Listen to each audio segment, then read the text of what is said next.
नमस्कार विद्यार्थी मित्रांनो, सह्याद्री IAS अकॅडमीच्या ऑनलाईन आणि ऑफलाईन प्लॅटफॉर्मवर तुमचं सर्वांचं स्वागत. तर मित्रांनो, उद्याचा दिवस तुमच्यासाठी खूप महत्त्वाचा दिवस असणार आहे.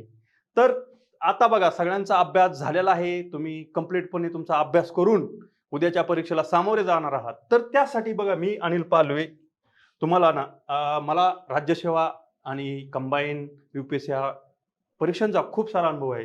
तर मित्रांनो बघा, मी ह्या परीक्षेच्या राज्यसेवेच्या 8 मेन्स दिलेल्या आहेत, त्यासोबतच राज्यसेवेच्या 8 इंटरव्ह्यू दिलेले आहेत. तर बघा, उद्याच्या दिवसामध्ये 1 तासामध्ये तुम्हाला काही अडचणी येऊ शकतात. त्या कशा काय केल्या पाहिजेत, त्या सॉल्व्ह कशा केल्या पाहिजेत, ह्याबद्दल बघा मी एक तुम्हाला महासंग्राम स्ट्रॅटेजी नावाने एक अंतिम प्रहार, म्हणजे तुम्ही अभ्यास तर खूप केलेला आहे, पण ह्या अभ्यासाबरोबरच मित्रांनो एक गोष्ट लक्षात घ्या, ह्या अभ्यासाबरोबर तुम्ही की उद्याचा दिवस कशा प्रकारे तिथे इम्प्लिमेंटेशन झालं पाहिजे, त्याबद्दल आपण बोलणार आहोत आणि त्यासाठी मी आता तुमच्यासोबत आलेलो आहे. तर मित्रांनो बघा, उद्याची जी महासंग्राम आहे आपला, तो किती 60 मिनिट, 100 प्रश्न आणि एक खात्रीशीर विजय. प्री पास होणं हे विजय का आहे? तर बघा, तर नियम काय आहे उद्यासाठीचा मित्रांनो, एक लक्षात घ्या. तुम्ही वर्षभर तुम्ही खूप अभ्यास केलेला आहे, टेस्ट सिरीज कुठली ठेवलेली नाहीये मार्केटमधली, त्याच्यासोबत सगळे रिव्हिजन केलेले आहेत, पुन्हा पुन्हा आयोगाचे सगळे PYQ पाहिलेले आहेत. तर आता उद्याच, आज पासून उद्याच्या दिवसापर्यंत काय केलं पाहिजे? तर वर्षभर अभ्यास हा तुमचा शस्त्रसाठा आहे. आता ही एक युद्ध समजूया आपण, हे महासंग्राम म्हटलंय आपण. हे महासंग्राम का म्हटलंय मित्रांनो? तर उद्याचं जे युद्ध आहे ते पण कसं आहे, महासंग्राम आहे. त्यासाठी आपल्याकडे शस्त्रसाठा काय आहे? तर आपण वर्षभर जो अभ्यास केलेला ना, तो आपला शस्त्रसाठा आहे. आणि त्याच्यात तो शस्त्रसाठा आपल्याला कशा प्रकारे वापरायचा आहे मित्रांनो? तर कौशल्य पाहिजे आपल्याकडे. कौशल्य आणि धैर्य, ह्या 2 गोष्टीला खूप महत्व आहे. बघा, आपल्याकडे महाभारताचं उदाहरण असेल किंवा रामायणाचं उदाहरण, हे कौशल्यावर जिंकले गेलेले युद्ध असल्याचं आपल्याला मित्रांनो दिसून येतं. त्यासोबतच हे युद्ध जर असेल तर काय पाहिजे बाबा? तर सर्वात महत्त्वाचं आपल्याकडे धैर्य पाहिजे. तर अंतिम सत्य काय? तर त्याच्यानंतर अंतिम सत्य मित्रांनो, की ही केवळ एक परीक्षा नाही, हा तुमच्या संयमाचा आणि जिद्दीचा महासंग्राम आहे. ही अंतिम सत्य बघा. तुम्ही प्रत्येक विद्यार्थी काय करतोय, की सकाळपासून संध्याकाळपर्यंत 12 तास रीडिंग, की 1 वर्षापासून सगळ्या बॅचेस केल्या आहेत, सगळं सिलेबस कव्हर केलाय. तर त्याचा हा अंतिम महासंग्रामासाठी आपण तयार आहोत. तर बघा, तर काय बघा, पहिलंच उद्या सकाळी उठल्यानंतर स्वतःला सांगायचंय, की मी मजूर नाहीये, की मजुराचं ओझं माझ्या पाठीवर आहे का? मजूर कसं, गाढवाला आपण काय म्हणतो, गाढवासारखं कष्ट करू नकोस. तर कष्ट केलेला एक मजूर आहे का? तर नाही मी. तर उद्याची तुमचं असं वर्तन तुमच्यातून पाहिजे, कॉन्फिडन्स पाहिजे, पण अतिविश्वास स्वतःवर नको. विश्वास स्वतःवर असावा, पण अतिविश्वास नको. तर ही मानसिकता पाहिजे तुमची, की विश्वास आहे माझ्यावरती स्वतः, कारण मी खूप अभ्यास केलाय. कालपर्यंत किंवा आजपर्यंत मी प्रत्येक गोष्ट, ह्या परीक्षेसाठी जी मागणी आहे, या परीक्षेची जी मागणी होती, की टेस्ट सिरीज असेल, करंटचा असेल, काय असेल, प्रत्येक गोष्ट मित्रांनो तुम्ही केलेली आहे. आणि एक गोष्ट लक्षात घ्या, हे सर्व करून तुमचं उद्याचं वर्तन असं पाहिजे, मानसिकता अशी पाहिजे, की बाबा मी एक शिलेदार आहे, एक युद्धावर चाललोय, अशीच मोहीम आहे, असाच दृष्टिकोन. तर तुम्हाला स्वतः तुम्ही मोटिवेट होणार आहात. तर फक्त वर्तन, तुमचं लक्ष फक्त आज आणि आता सोडत असलेल्या प्रश्नावर लॉक करा. कारण आता तुम्ही एक गोष्ट लक्षात ठेवा, की मी जे सोडवलं आहे, मी जे वाचलं आहे, त्याच्यावर माझा पूर्ण विश्वास आहे. विद्यार्थी धर्म काय आहे बघा, विद्यार्थी धर्म आपण म्हणतोय. तुम्ही एक विद्यार्थी आहात, अख्खं जगाचे ओझे वाहणारे मजूर नाही. विद्यार्थ्याचा धर्म काय आहे? प्रत्येक विद्यार्थ्यांनी लक्षात ठेवायचंय, की माझं ध्येय काय आहे, की परीक्षा पास होणे, किंवा जगाचं ओझं आहे का माझ्या डोक्यावर? तर नाहीये मित्रांनो, ते लक्षात ठेवा. विद्यार्थी धर्म, ह्या ह्या विश्वास आणि ताठ मानेने तुम्ही पेपरला सामोरे गेले पाहिजेत. तर हे बघा, की मी एकच गोष्ट ह्याच्यातून सांगतोय तुम्हाला, की शिलेदार तुम्ही पाहिजे, की कष्ट करून करून जशी गाढवाची जी मानसिकता आहे, गाढवाला आपण काय समाजामध्ये किंमत आहे का मित्रांनो? तर नाहीये.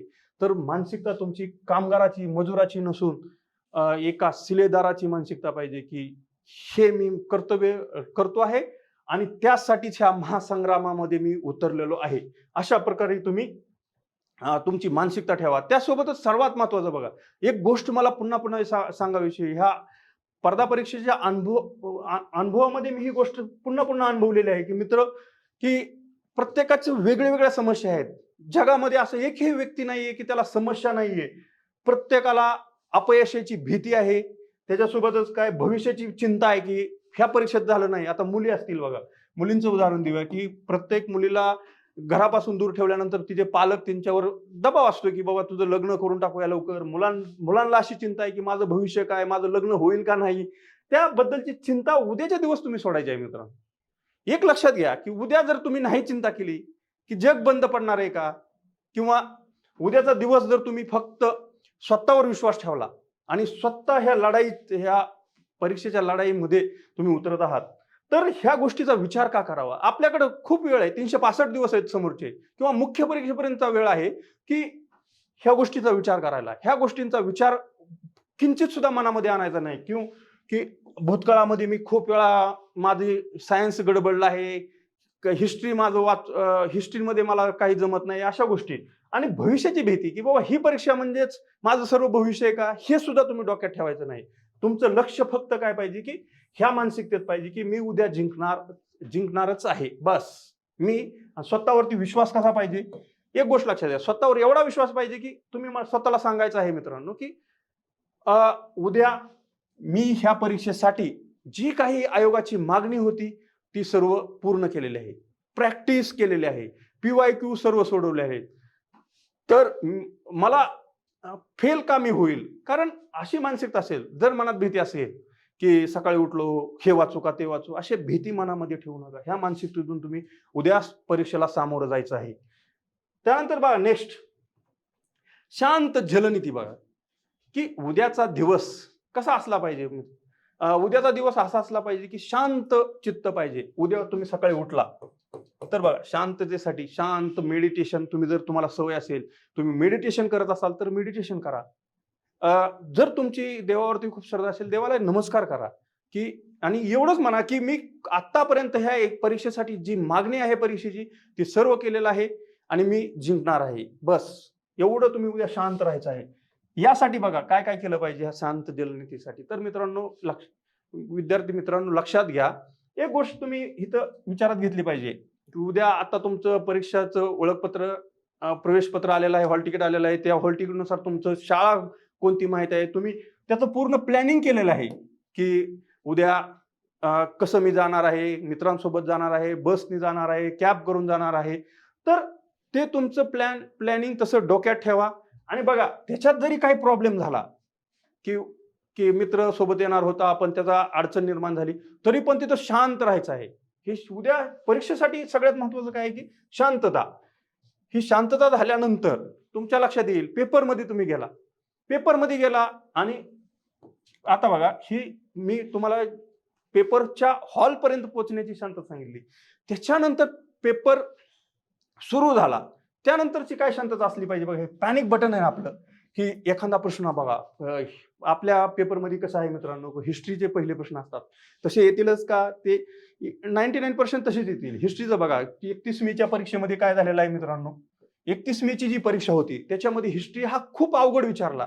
आणि हिस्ट्री अवघड विचारल्यानंतर सर्व विद्यार्थ्यांनी काय केलं की हिस्ट्री पहिल्याच असं ठरवलं, अरे पेपर खूप अवघड आहे, सगळी अशी गडबडून गेली. तर हे जे पॅनिक होता ना तुम्ही, हे पॅनिक बटन एक प्रकारचं जी आपल्या स्वभावात जी आपल्या मेंदूत जे बटन आहे पॅनिक होण्याचं, ते बंद ठेवायचं आहे. सुरुवातीचे 5 प्रश्न अवघड असले तरी एक विश्वास असा स्वतःवर निर्माण करायचा. 100 प्रश्न आहेत, 100 प्रश्न इथं माझ्या पुढे आहेत, त्यातले फक्त हा शब्द तुम्ही वापरा, फक्त 5 प्रश्न मला अवघड दिसलेले आहेत. तर मी का घाबरून जाऊ, मी घाबरून जाणार नाही. 100व्या प्रश्नापर्यंत माझी लढाई संपलेली नसणार आहे. ही गोष्ट तुम्ही लक्षात ठेवायची आहे की 100वा जोपर्यंत मी 100वा प्रश्न वाचत नाही तोपर्यंत मी शांत चित्ताने एक एक गोष्ट नीटच वाचणार आहे. हे तुम्ही मनाशी खुणगाटच बांधायची आहे. त्यानंतर बघा अडथळे. आता ही नदीचं मी तुम्हाला जलनीतीचं उदाहरण दिलंय. नदीचं कसं असते बघा, शांत चित्ताने नदा. जर तुम्ही उत्तर भारतातल्या गंगा नदी अशा मोठ्या नद्या पाहिल्या त्या कशा शांत वाहतात, त्यांचं युगो आहे का काही की बाबा की चला पर्वताला हे करू, तसं नाही. आणि सुवर्णवाक्य काय आहे बघा, सुवर्णवाक्य धैर्य, धाडस पाहिजे तुमच्यात की उद्याचं मी विश्वास आणि देहेरी. ह्या दोनच गोष्टी उद्या तुम्हाला तारणार आहेत, तेच माझे शस्त्र आहेत. ही गोष्ट आपण इथे लक्षात ठेवायचीच आहे. त्यानंतर बघा चक्रव्यूह हा काय आहे, ही परीक्षा खरंच चक्रव्यूह आहे बघा. प्री मेन्स, परत इंटरव्ह्यू असेल तर इंटरव्ह्यू, पण आपली ग्रुप बी ची एक्झाम आहे, प्री मेन्स प्री, परत असं हा चक्रव्यूह कसा भेदायचा. ही चक्रव्यूह भेदण्यासाठीच आपण एवढं सशस्त्र घेऊन महासंग्रामात उतरलेलो आहोत. तर आता बघा एक विद्यार्थ्यांमध्ये असा एक प्रकार असतो की मुख्य परीक्षेला गेला आहे, मुख्य परीक्षेला तुम्ही गेलेला आहात आणि मुख्य परीक्षेमध्ये पेपर सोडवताना तुम्ही विचार करताय, अरे ह्याची मेन्स माझी ही पेपर मी पास होईल का, मेन्सला मी क्वालिफाय होईल का, मेन्सचे पेपर कसे येतील, ह्या गोष्टी अवॉइड करता आल्या पाहिजेत. तो विचार नंतर करायचा आहे. फोकस आपला कशावर पाहिजे, फोकस आपला 100% फोकस की उद्याची परीक्षा माझ्यासाठी किती महत्वाची, हे महत्वाचं आहे. की चक्रव्यूह भेदण्याची थेरीच आहे मित्रांनो ही, की चक्रव्यूह उद्याच्या पहिली पायरी मला चढायची आहे. आपण काय म्हणतो, पहिली पायरी चढणं हे यश अर्ध यश मिळते, पहिलं पाऊल अर्ध यश, अशा प्रकारचे जे वाक्य आपण म्हणतो. किंवा थेंबे थेंबे तळे फोकस तुमचा लॉक पाहिजे, की फोकस उद्याच्या फक्त परीक्षेवर पाहिजे, की उद्या काही झालं तरी मी स्वतःवर विश्वास ठेवून त्या प्रकारे आपण अभ्यास केला पाहिजे. आणि लक्षात घ्या की नियतीचा नियमच आहे, तुम्ही पहिलं पास झाला तर आपोआप दुसऱ्याची प्लॅनिंग तसं बनलं जाऊ शकतो. म्हणून तो नियतीचा नियम, एकदा पहिला दरवाजा उघडला की पुढचे मार्ग काय होणार आहेत, आपोआप मोकळे होणार आहेत. त्यासाठी उद्या जो पहिला एक्झामचा पहिला टप्पा आहे त्याला आपण पहिला दरवाजा म्हणूया. तो उघडणं आपल्यासाठी खूप खूप काळाची गरज असल्याचं आपल्याला दिसून येतं. त्यानंतरचं बघा रॉयल ट्रीट. स्वतःचा आतापासून कसं समजायचं मित्रांनो, एक गोष्ट लक्षात घ्या तुम्ही, की ह्या परीक्षा देणाऱ्यासाठी विद्यार्थ्यांच्या अनेक समस्या आहेत, त्यात पैशाची प्रमुख समस्या आहे. ही समस्या बघा की तुम्ही रोज उठून काय करता, 10 रुपयाचे पोहे खाता किंवा 15-20 रुपयाचे पोहे असतील ते चहा कटिंगच पिता. पण उद्या असं समजा की स्वतःला एक त्या मानसिकतेत जायचंय की बाबा मी एवढ्या दिवस जे कष्ट केलं आहे ते उद्याच्या दिवसासाठी केले, या दिवसाची मी किती दिवसापासून वाट पाहिली आहे. तर स्वतःला एक रॉयल स्ट्रीट दिली पाहिजे. बघा उद्या जर बघा तुमचं सेंटर समजा, आपलं पुण्याचंच उदाहरण घेऊया की पुण्यात वाघोलीला माझं सेंटर आहे, वाघोलीला सेंटर आहे. तर हे काय केलं पाहिजे, तुम्ही कॅब करून जावा, कारण बसची वाट पहा. मस्त तुम्ही 70 रुपयाचा पास काढून तिथं पर्यंत पोहोचाल. पण एक गोष्ट लक्षात घ्या, ह्या परीक्षेसाठी तुम्ही आज लाखो रुपये खर्च केलेले आहेत, की 3-4 वर्षापासून तुम्ही परीक्षा देत असाल, पर इयरचा खर्च असेल, रिडिंगचा खर्च असेल, तर इथं तुमचं 400 रुपये किंवा 500 रुपये जर रिक्षाने तुम्ही वाघोलीला थेट गेला तर काय फरक पडतोय. त्याच्यामुळे इथं आम्ही म्हणतोय की तुम्ही रॉयल ट्रीटमेंट, स्वतःला पॅम्पर करा, की आहे मी खूप मनाने खूप श्रीमंत आहे, ह्या गोष्टी तुम्ही करा. सेलिब्रेशन मोड मध्ये असलं पाहिजे. बघा उद्याची परीक्षा म्हणजे टेन्शनची का, टेन्शन जेव्हा घ्यायचं होतं तेव्हा मी खूप टेन्शन घेतलंय, खूप अभ्यास केलाय, रात्र जागून अभ्यास केलाय, किंवा सकाळी 6ला जाऊन रिडिंग मध्ये मी अभ्यास केलाय. पण उद्याचा दिवस असा पाहिजे सेलिब्रेशन, माझं सगळं झालेलं आहे आणि मी जिंकण्यासाठीच ह्या परीक्षेला जातोय, पासच होणार आहे, ह्या मूड मध्ये आपण पाहिजे. की उदाहरण द्यायचं, एखाद्याचं लग्न आहे बघा, तर नवरदेव कसा लग्नाच्या आदल्या दिवशी सेलिब्रेशन मोड मध्ये असतो, रुबाबात असतो, तसा आपला रुबाब पाहिजे.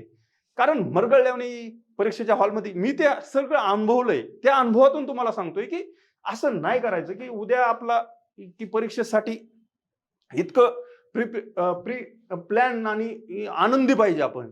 एकदा तुम्ही आनंदी असाल ना, तर गोष्ट लक्षात घ्या, तुम्ही आनंदी जेव्हा असताना तेव्हा तुमच्याकडून चुका पण कमी होतात. पण अत्यानंद किंवा आपण म्हणतो ओव्हर कॉन्फिडन्स तो नसावा. त्याच्यानंतर रिलॅक्स माइंडसेट.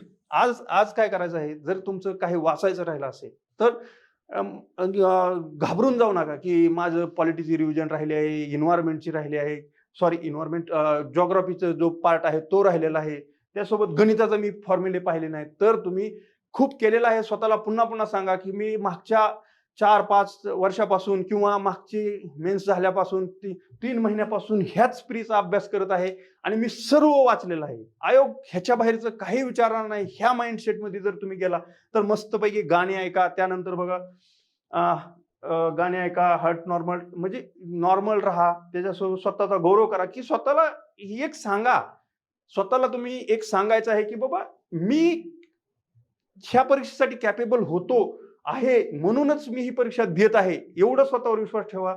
आणि तुम्ही दररोज एका अदृश्य विद्यार्थी किती युद्ध केलेले आहेत तुम्ही लक्षात घ्या. किती धावपळ केलेली आहे. घरापासून तुम्ही दूर राहिलेला आहात किंवा घरचं काही कार्यक्रम असतील तर त्या कार्यक्रमापासून तुम्ही दूर आहात. ह्या सगळ्यांसाठी उद्याचा दिवस मी विजेता आहे. मी रॉयल स्टेटमेंट चहाचं तुम्हाला उदाहरण दिलेलं आहे. पण असं जर तुम्ही ह्या मूडमध्ये असाल तर नक्की तुम्हाला यशच येणार आहे. त्यानंतर बघा ऑफिसर, मग आता काही विद्यार्थी बघा आपल्याला माहिती आहे आपण सर्व कसे रीडिंग मध्ये असतो बघा, की एक टी शर्ट अडकवायचा आणि दुसरी नाईट पॅन्ट घालून, चप्पल साधी हे. पण उद्या तुम्ही प्रॉपर व्यवस्थित चांगला ड्रेस घाला. कारण ते आता बघा काही लोक म्हणतील की ड्रेस घातल्याने कुठे मार्क पडतात का, मी अभ्यास केला आहे म्हणजे मला मार्क पड. अरे पण असं नाहीये. एक गोष्ट लक्षात घ्या की तुम्ही जर व्यवस्थित असाल उद्या तर स्वतःला कसं वाटतं. कारण इंटरव्ह्यूला ज्यावेळेस आपण जातो त्यावेळेस का बरं ब्लेझर टाय बी सगळं घालून जातो. तिथं बे असं का म्हणत नाही की की की नाही नाही मी असंच नाईट पॅन्ट हे घालून जाईल, असं नाहीये. कारण परीक्षा, इंटरव्ह्यू परीक्षा किंवा प्री परीक्षा एकच समजा त्याला, की उद्या मग असं तुम्ही म्हणाल का की उद्या मी ब्लेझर टाय घालून, तसं नाहीये मित्रांनो. पण फक्त एक गोष्ट लक्षात घ्या की आपण काय केलं पाहिजे, व्यवस्थित कपडे घातले पाहिजेत. मन प्रसन्न राहतं. आणि मन जर प्रसन्न असेल माणसाचं मन प्रसन्न असेल ना तर माणूस कुठल्याही गोष्टीवर शांतपणे विजय मिळवू शकतो. त्याच्यामुळं कपडे व्यवस्थित असावी. लोकांना पण नाहीतर झोपीतनं डोळे चोळत चोळत आलेलो आहे, पेपरमध्ये बसलो आहे, आतापर्यंत वाचतो आहे, काय खाल्लं नाहीये, तर कशी तुम्हाला एनर्जी कशी राहणार आहे. त्यासाठी तुम्हाला ह्या गोष्टी करायच्या आहेत की बाबा व्यवस्थित म्हणजे साधा सिंपलच ड्रेस असावा, कम्फर्ट असावा. सगळ्यात महत्वाचं बघा कम्फर्ट असावा. ना तर मी दररोज रिडिंग मध्ये नाईट पॅन्ट घालतो आणि जीन्स एकदम टाईट घालून गेलो, तिथं मला जीन्सचा त्रास होतोय, असं नाहीये. साधीच घाला पण कम्फर्ट असावे आणि दिसाय चांगलं असावं. एवढंच ह्याच्या मागे हे आहे. त्यानंतर बघा तुमची पोज होईल. ड्रेस कोड असं म्हणण्यापेक्षा आपण ह्याला म्हणूया की व्यवस्थित शांतपैकी छान. आणि दुसऱ्यांनी पाहिलं तर त्याला पण आनंद व्हावा की चेहऱ्यावरती हास्य, अशा प्रकारचं आपलं वर्तन असावं. त्यानंतर बघा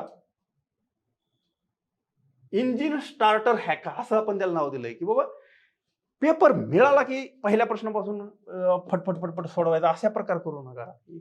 की बाबा काय परीक्षेचे पहिले 5 प्रश्न आपल्याला स्पीड खूप कमी असतो इंजिन. आणि एक गोष्ट तुम्ही करू शकता बघा, की मी एवढ्या माझ्या परीक्षेच्या अनुभवात असं अनुभवलंय की विद्यार्थी काय करतात की परीक्षेच्या शेवटच्या मिनिटापर्यंत आपलं बघ उद्या कसं आहे टाइम 10:30ला एंट्री बंद आहे. तर मुलं मुली असं करतात की 10:30 वाजून 20 मिनिटापर्यंत वाचतच राहतात. आणि ते कुठल्या गोष्टी वाचतात माहितीये, अननोन गोष्टी वाचतात की मला हे आठवणार नाही. ते तुम्ही सोडा. एक गोष्ट लक्षात घ्या, तुम्ही मागच्या पेपरचं जरी नुसतं बघितलं का प्रश्न नजरेखालून घाला, की आयोग पेपरमध्ये तसेच त्याच लँग्वेजमध्ये पेपर असणार आहेत. किंवा गणित मागच्या परीक्षेमध्ये अशी गणित विचारते, घाबरून जात नाही म्हणून. आणि जर असं केलं ना तुम्ही, ही इंजिन स्टार्टर हॅकचं जे म्हणतो ना आपण, तर तुमचं स्पीड पेपरमध्ये लगेच वाढणार आहे. की नुसतं पेपर बघा, शेवटच्या 1 तासात तुम्ही फक्त पाठीमागचे पेपर नुसती नजर फिरवा त्याच्यावर, की ह्याची भाषा कशी होती. पीवायक्यू, ओरिजिनल पीवायक्यू पहा.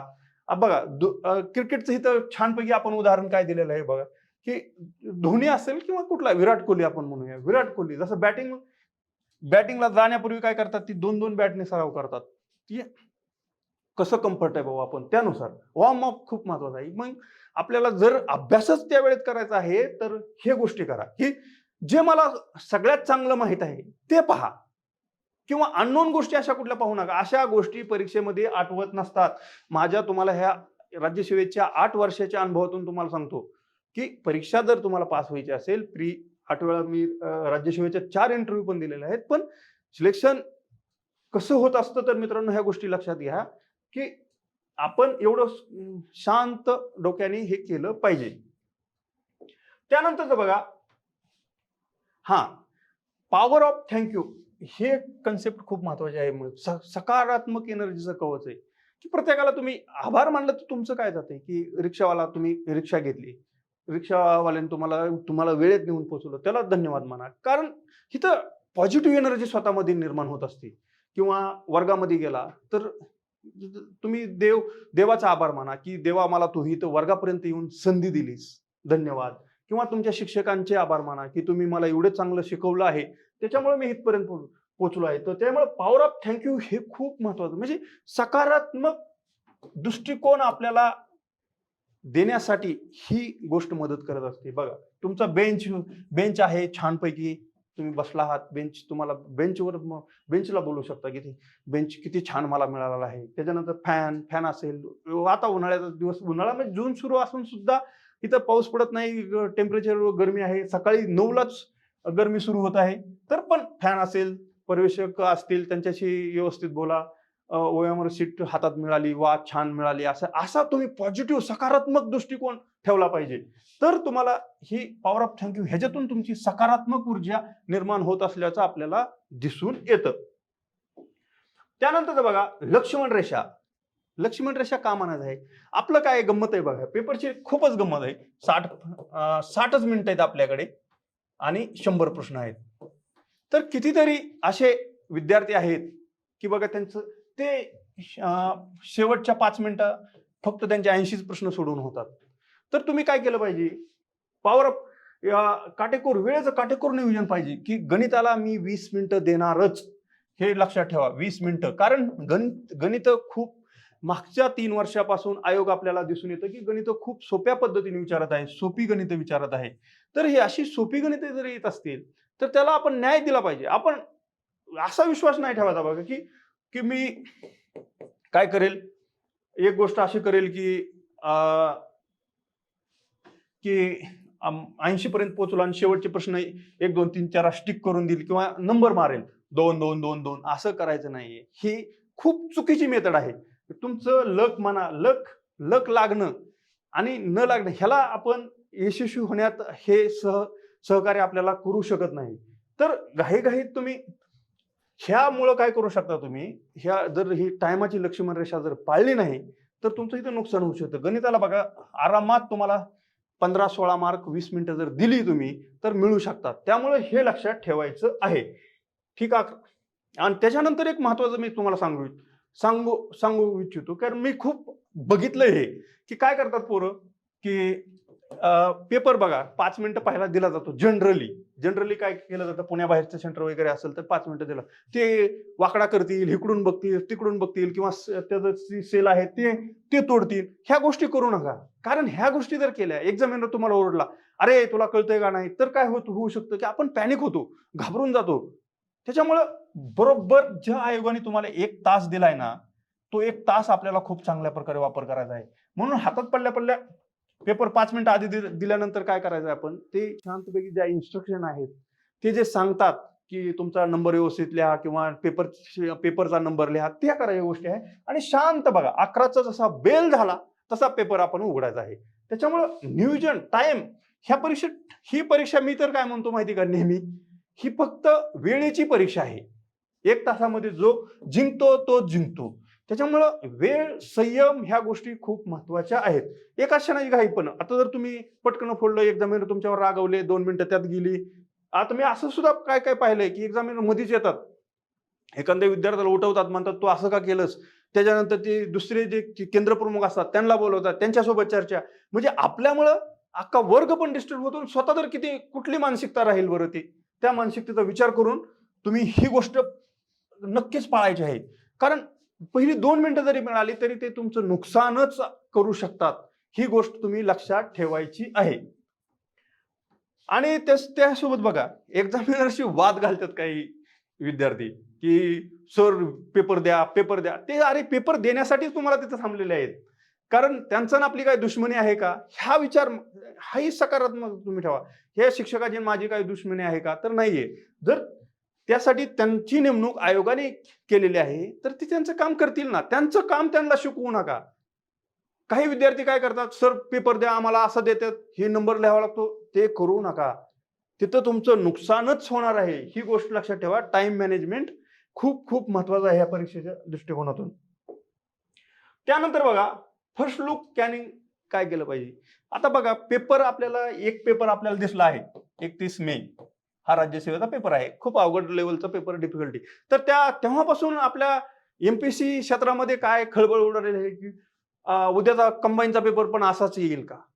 तर एक गोष्ट तुम्ही करू शकता की 30 सेकंद 20 सेकंद फक्त पानं उलटून बघा, त्याच्यात तुम्हाला सगळं कळणार आहे. तुमचा अभ्यासच त्या लेवलचा आहे. ज्या विद्यार्थ्यांनी खरोखर अभ्यास केलेला नाही त्यांचा त्या लेवलचा अभ्यास आहे. 30 सेकंदात बघा, गणित कशी वन लाईनिंग विचारले आहेत का, मोठी विचारले आहेत का, त्याच्यानंतर पॉलिटिची कलम कशी विचारले आहेत, हे जर तुम्ही पाहिलं तर स्वतःमध्ये आत्मविश्वास निर्माण होतो आणि तुम्ही मग पूर्ण पेपर वेगाने चालून घ्या. कुठलाही विषय कुठेही आहे, मॅथ्स रिजनिंग लेवल काय आहे, ह्या गोष्टी आपल्या लक्षात आल्यानंतर तिथं तुमचा थोडा कॉन्फिडन्स वाढतो. त्यामुळे इथं 60 सेकंद जरी म्हटलं असतं, 30 सेकंदात सुद्धा तुम्ही पेपर मित्रांनो स्कॅन करू शकता आणि त्यानुसार निर्णय घ्या. आणि फर्स्ट लुक नुसार मग तुम्ही ठरवायचं आहे तिथे पेपर जरा अवघड आहे, मला फास्ट सोडवायचा आहे, शांत सोडवायचा आहे, घाबरायचं नाहीये किंवा कुठले प्रश्न करायचे आहेत, ह्या गोष्टी आपण इथे पाहायच्या आहेत. तर त्यानंतर बघा, डबल फिल्टर टेक्निक, 3 स्तराची प्रश्न सोडवणूक. कसे प्रश्न उद्याच्या पेपरमध्ये प्रश्न कसे असणार आहेत बघा. एक तर आपण नॉलेज बेस प्रश्न, उदाहरण पॉलिटित महाधिवक्त्याचं कलम विचारलं, ते आपलं नॉलेज बेस प्रश्न असणार आहेत. ते प्रश्न 10 सेकंदात सोडवायचे आहेत की नॉलेज बेस्ड प्रश्न आहेत की 100% हे प्रश्नाचे उत्तर माहीत असतात आणि जवळपास तुम्ही जर सामान्यपणे जर अभ्यास केला असेल तर ते 60 ते 70 प्रश्न हे नॉलेज बेस आणि हमखास गुण देणारे प्रश्न असतात.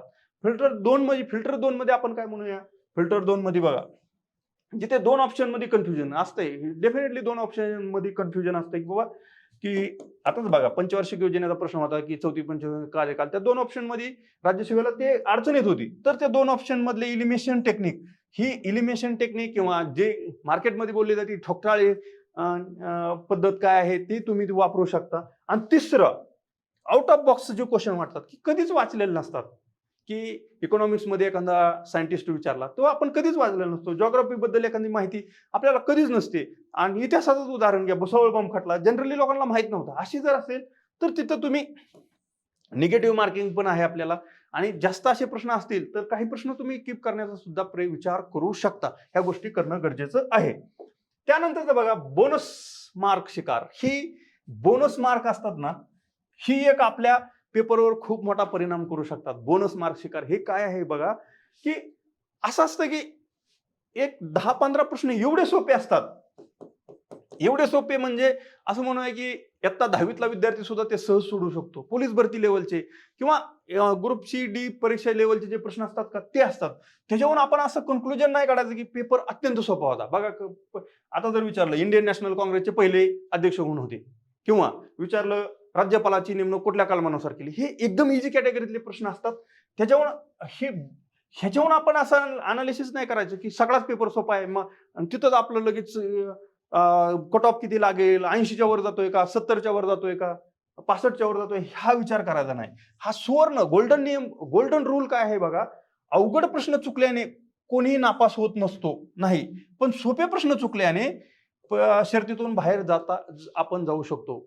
हा गोल्डन नियम आहे की बाबा, अवघड प्रश्न जर तुमचा चुकला तर त्याचा काय फरक पडणार आहे का आपल्या मेन्सला जाण्याच्या ह्याच्यावरून, प्री पास होण्यावरून, तर अजिबात फरक पडणार नाही.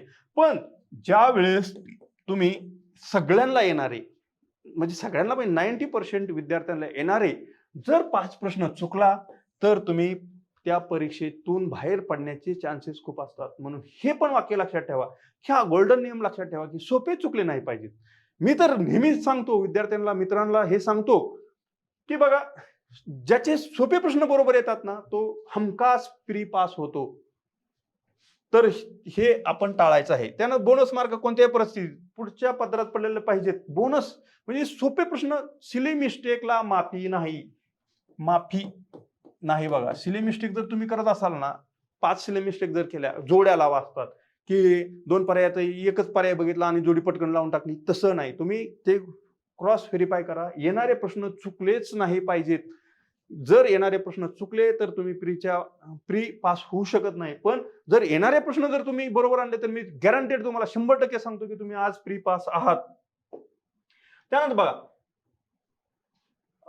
माइंड ट्रॅप असतो तिथं. आयोगाचा नेहमी आयोग काय करतो प्रयत्न, की ट्रॅप करण्याचा प्रयत्न करत असल्याचं आपल्याला दिसून येतं. तर पहिलाच ट्रॅप काय असतो, की काही प्रश्न अवघड असतात. त्याच्यावरून आपण कन्क्लुजन काय करतो, की पेपर अवघड आहे. तर ही जाणीवपूर्वक आपण गोष्ट टाळायची आहे. बचाव करायचा आहे, की स्वतः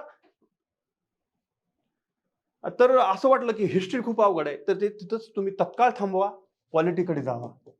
पॉलिटिक्सचे प्रश्न तुम्हाला इझी वाटतील. परत हिस्ट्रीचे या, तर तुम्हाला ते हे वाटतील. तर अनोळखी प्रश्न, अनोळखी हा एक आपल्या स्पर्धा परीक्षेच्या विद्यार्थ्यांपुढे हा एक खूप मोठा इश्यू आहे, की अनोळखी प्रश्न, की इगोवर घेणार, की मी मॅथ्सला 20 पैकी 20 आणणार. अरे 20 पैकी 20 कशाला बाबा? तुला 15 जरी मिळाले तरी तू पास होतोस.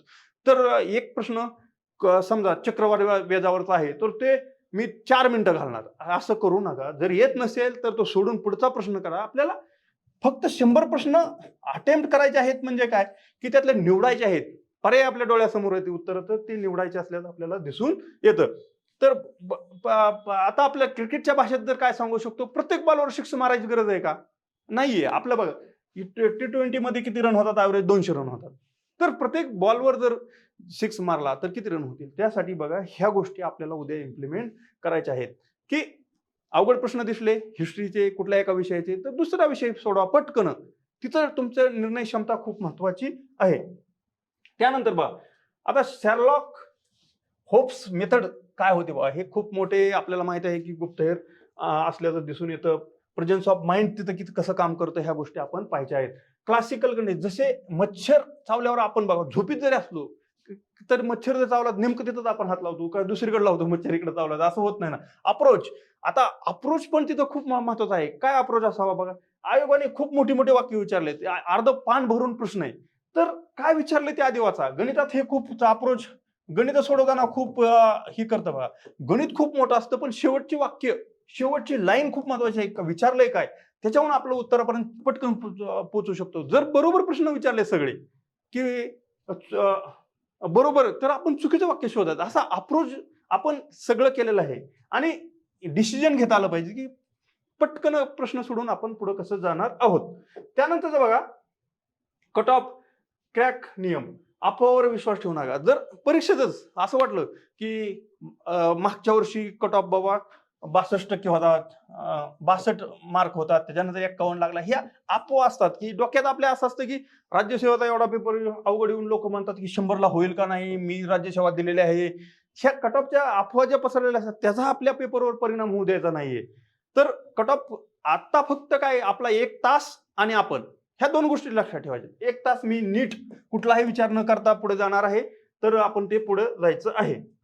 त्यानंतर बघा, मॅक्झिमम अप्रोच, वेळेचे, मॅक्झिमम अप्रोच खूप महत्वाचा आहे, की बाबा अप्रोच काय पाहिजे, की वेळेचे निर्दयी नियंत्रण. म्हणजे मॅथ्सला मी 20 मिनिटं देणार आहे तर ती द्यायचीच आहेत, कारण मॅथ्सचे हातचे मार्क परत जातात, की 5च मिनिट राहिली मॅथ्ससाठी. काय करणार आहे 5 मिनिट राहिले? ह्या 80 मध्ये आपल्याला शाश्वती आहे का 60 मार्क पडण्याची? तर नाहीये.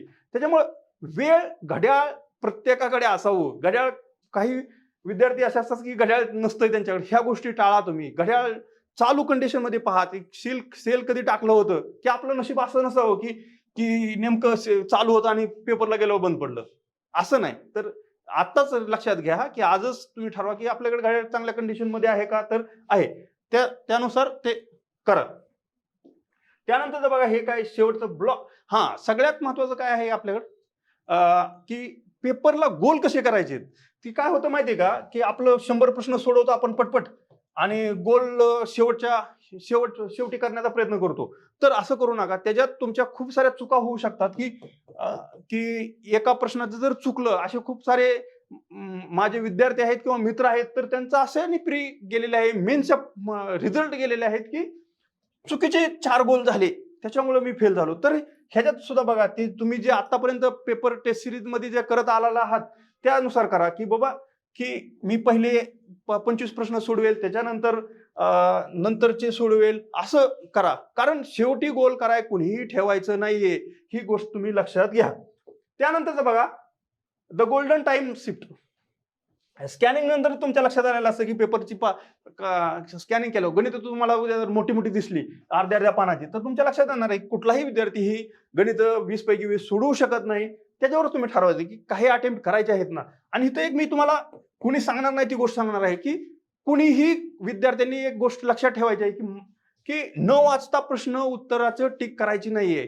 शेवटची 3 मिनिट राहिली म्हणून 10 प्रश्न गोल करून टाकले, ही गोष्ट कायम लक्षात ठेवा की टाळायची आहे. जर मला वेळ मिळत नाहीये तर इतर विद्यार्थ्यांना सुद्धा त्या प्रश्नाचा वेळ मिळालेला नसण्याचे चान्सेस खूप आहेत. त्याच्यामुळे लक्षात ठेवा, पेपर अवघड असला 10 प्रश्न राहिले तरी चालेल, पण पेपर सोपा होता आणि माझे 10 प्रश्न राहतात ही खूप रिस्की गोष्ट आहे. त्याच्यामुळे ही तुम्ही टाळायची आहे. पेपर सोपा असल्याचा अटेम्प्ट आणि 4-5 प्रश्न जरी राहिले आउट ऑफ बॉक्स होते तर तरी चालण्यासारखं आहे. त्यानंतर बघा